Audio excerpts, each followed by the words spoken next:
Açıldı. Açıldı. Volkanı Afotel Akvapark açıldı. 20 manata bütün her şey dahil. Akvapark. Stol, stul, lijanka, basen golkalar her şey 20 manata daxildir. Ama yalnız uşaqlar üçün 3 yaşdan 12 yaşa qədər 15 manatdır. Və həftənin bütün günlərinə aiddir. Böyüklər üçün hovuzlar, sürüşkənlər, hər şey, bütün əyləncələr var. Fast food başı, fast food restoranlarımız, hər şey, ailələr üçün oturmaq üçün ayrı restoranımız, uşaqlar üçün, körpə uşaqlar üçün əyləncə mərkəzimiz, meşəliyimiz, gəzərə baxan Altanıstan'da. Bax, hər şey var, paymalı. Sonra otelimiz var. Otaqlar deməli başlayır 70 manatdan 200 manata qədər. Bir otağı da var, 2 otağı da var, 3 otağı da var.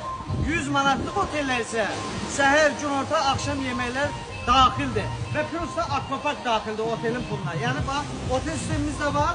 Ayrıca girişi 20 manat olan da cəmaatçıl var. Gəlin buraya göstərək, bax. Bax, hər şey də pulsuzdur. Bax, oturma, stol, lijankalar, basinlər, korkalar. Haydan sayfa bu. Bax, Azərbaycanın ən böyük, ən nəhəng sürüşkənlər burada.